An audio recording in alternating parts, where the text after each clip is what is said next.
Y lo que sí se puede hacer desde hoy es pensar diferente. Ustedes van a ser los primeros que van a poder tomar su futuro en sus manos.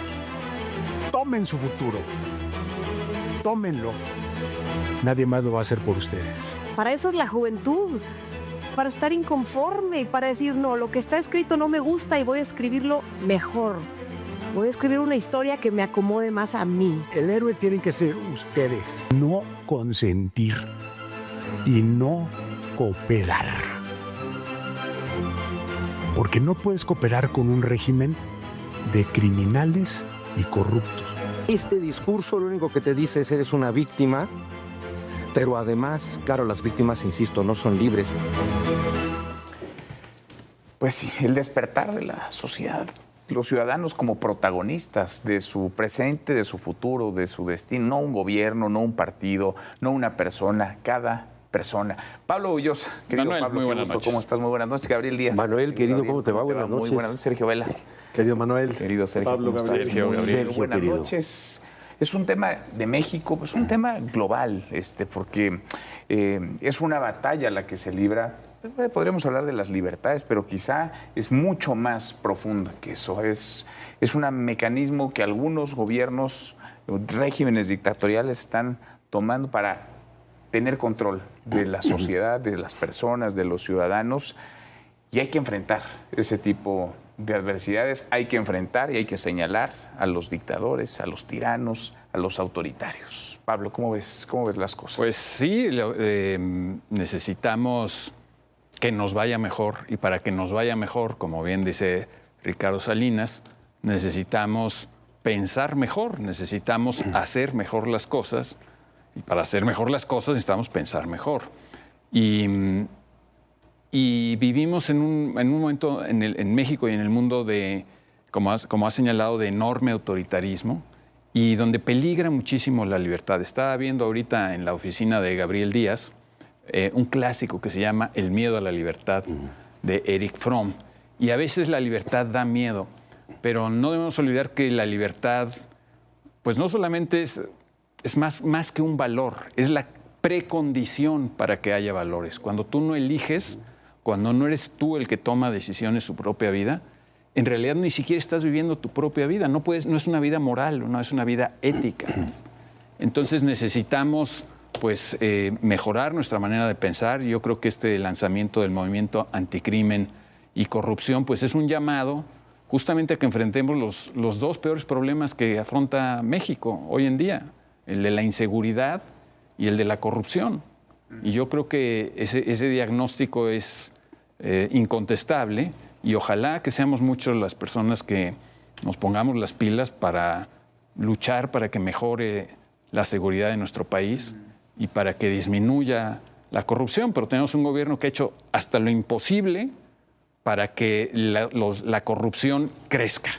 Está tomando todas las medidas contrarias a lo que dicta la experiencia internacional, la experiencia histórica de cómo se puede combatir la corrupción, y no tienen el menor interés en hacerlo. No, estos regímenes se alimentan de la corrupción y de la colusión con el crimen. La naturaleza del poder a lo largo de la historia, esto no es una novedad. Me parece que la podemos hallar en la conservación y en el aumento del poderío. Es decir, el que tiene poder no lo quiere perder y quiere no solamente conservarlo, sino aumentarlo. Y una vez que lo aumenta, tener mayor conservación, y así es un círculo auténticamente vicioso. La civilización ha encontrado que la única manera de contrarrestar esta tendencia es mediante contrapesos. Primero, la división del ejercicio del poder. No es un solo poder, no se subordina, sino que el ejercicio del poder va entre el legislativo, el judicial, el ejecutivo, prácticamente desde el siglo XVIII. Es decir, se postuló por parte de la Ilustración y se llevó a la práctica, primero que nada, en la Constitución estadounidense. Después, bueno, podríamos decir que incluso con un antecedente, la famosa Revolución Británica, pero que no tiene exactamente las mismas premisas, tiene naturaleza distinta, pero en todo caso sí se trata de una defensa de las libertades individuales.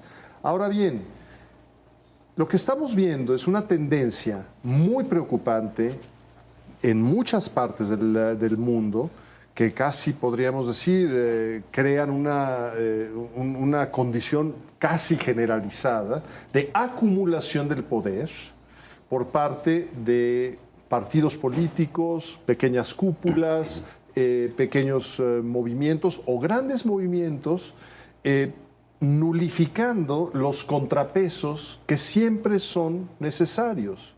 Es decir, quien hace la legislación, quien legisla, no debe estar subordinado a quien ejecuta las leyes, ni viceversa. Y siempre debe haber un árbitro, que es el Poder Judicial, que debe ser totalmente imparcial y no debe tener ningún tipo de cortapisa. Debemos darnos cuenta de los riesgos que entraña perder estos equilibrios y denunciarlos y protestar. Para eso sirven estas mesas también de reflexión. Es decir, darnos cuenta que la libertad... sí, estoy totalmente de acuerdo con lo que dice Pablo. Es una premisa, es un punto de partida sine qua non. A ver, sin ella no podemos vivir una vida plenamente humana. Se necesita esa dignidad de la libertad.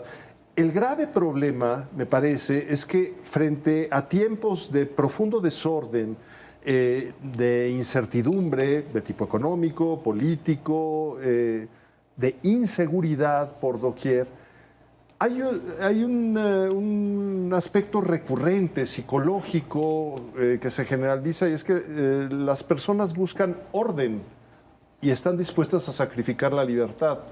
No porque estén conscientes de ello, sino porque lo que quieren es el orden. Y la manera de que haya un orden es a costa de la libertad. Y cuando se percatan es demasiado tarde. Es demasiado tarde. Y se van dando en el camino una serie de atropellos, de abusos, de excesos que tienden a normalizarse, no por todos, pero por una capa de la sociedad. Sí, porque ese es el interés del régimen. Claro. Que no haya, digamos, obstáculo, que no haya contrapesos, que no haya quien resista ante esos atropellos, ante esos abusos. ¿Y por qué estamos en esta circunstancia? Fíjate, dicen los sociólogos que la única verdad absoluta que tiene la sociología es que no hay verdades absolutas, ¿no? Pero Ricardo Salinas dijo una cosa muy interesante de carácter sociológico.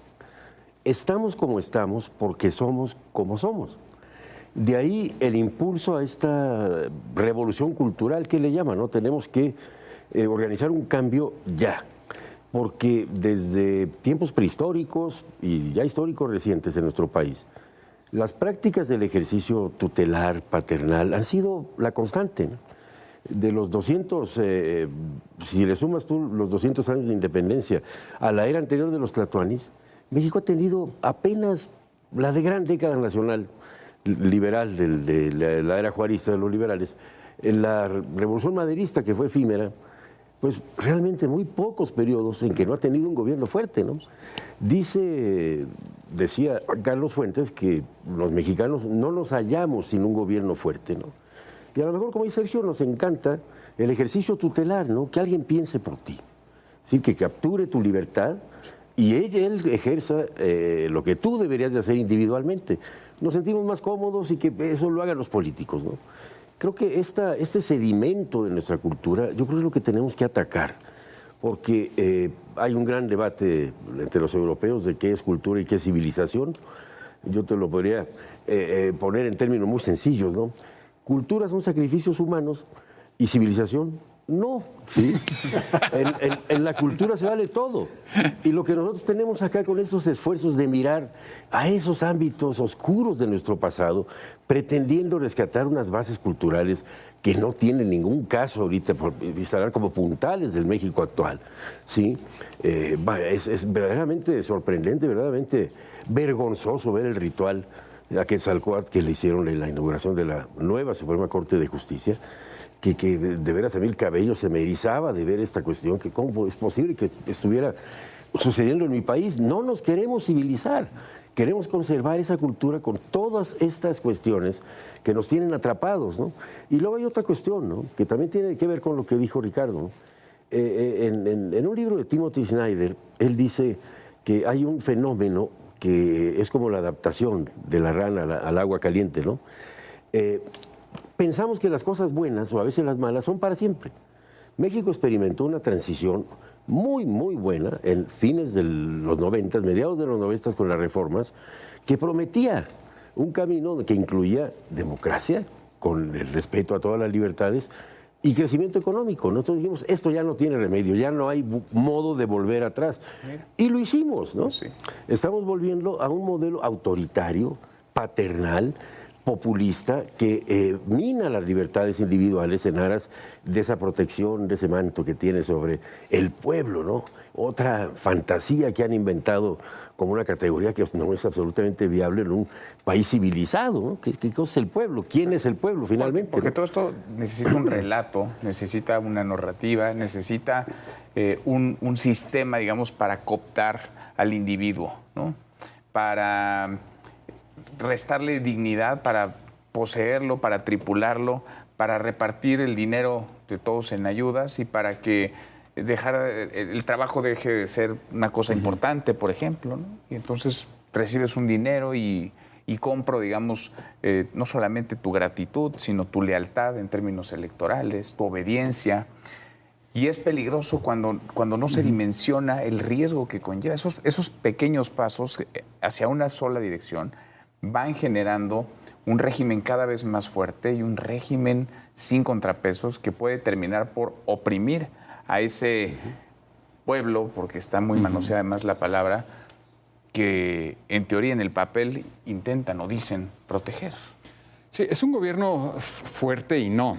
Es un gobierno omnipresente, es un gobierno que interviene en prácticamente todo lo que tú quieres hacer. Si quieres trabajar, vas a pagar impuestos, si quieres comprar, si quieres vender, si quieres rentar, si quieres contratar, si quieres importar, si quieres jugar un videojuego, si quieres beber. El gobierno te va a quitar algo siempre. Está en todas partes, en todo lo que quieras hacer, ya no hay casi actividad libre. Pero al mismo tiempo es un gobierno muy débil para castigar el crimen asumiendo que quieran hacerlo. Y eso parece una contradicción. Yo creo que no es una contradicción. Yo creo que es lo que le ocurre a un animal que no está en libertad, a un animal enjaulado que se puede volver obeso y que ya no puede hacer lo que hace un animal.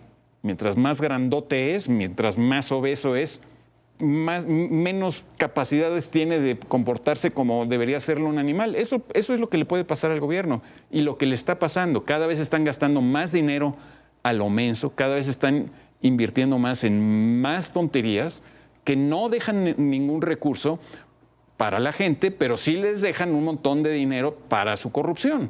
Entonces tenemos un gobierno que mientras más crece, más oportunidades fomenta de corrupción y que al mismo tiempo está destruyendo todos los mecanismos de control de esa corrupción, como han señalado bien Sergio y Gabriel.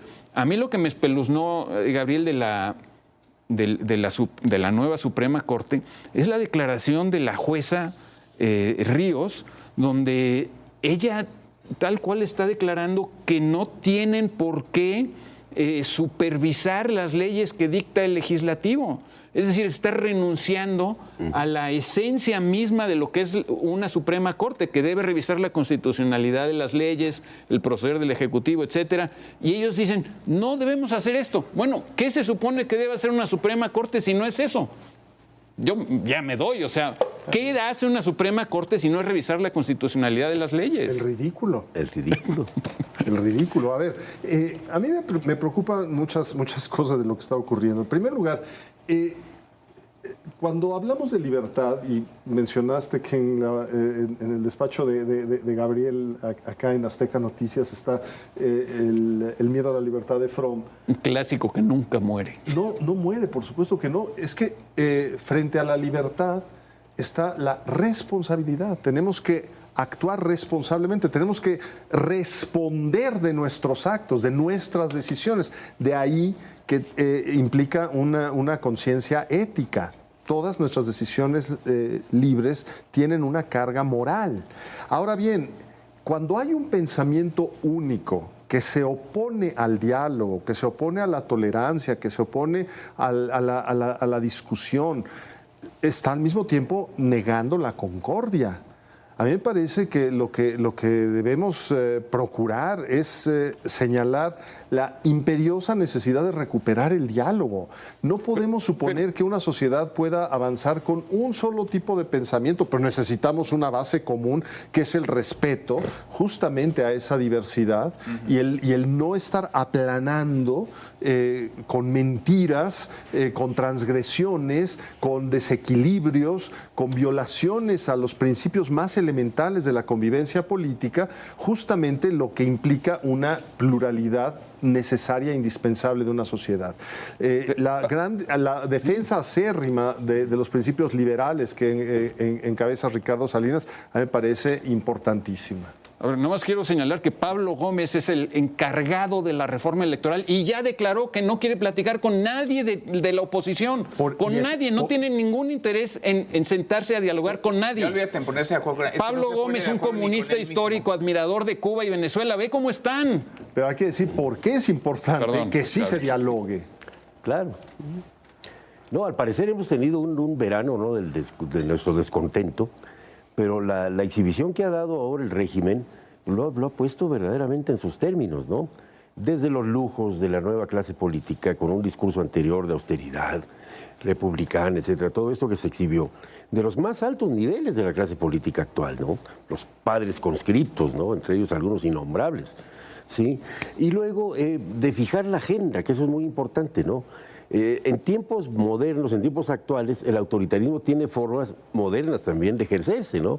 No es la censura directamente, no es la Inquisición, sino que hay formas indirectas. Ahora, tú puedes de manera legal, ¿sí?, reprimir, controlar y hacer todo esto. Lo que acaba de decir Pablo es eso, ¿no? Si tienes una corte a modo, pues la ley la va a interpretar ¿quién? El propio gobierno. Te pueden censurar, humillar, exigirte disculpas públicas. Pero todo esto de manera legal, mi querido Manuel. Sí, claro. Que eso es parte de lo delicado, ¿no? Es gravísimo, por supuesto. La legalización del atropello. Los romanos decían, la justicia está en vivir honestamente, no dañar a nadie, no dañar a los demás. Son 3 principios. Y dar a cada quien lo suyo. Repito, vivir honestamente, no dañar a los demás y dar a cada quien lo suyo. ¿Qué más necesitamos? Pues sí, con eso, ¿no? Con eso tener, pero algunos evidentemente no les es suficiente y van por todo y por todos. Sergio, gracias, muchas gracias. Gracias, Gabriel. Pablo, Manuel, gracias. Sergio, Gabriel. Hasta lunes, buen fin de semana, pásenla bien.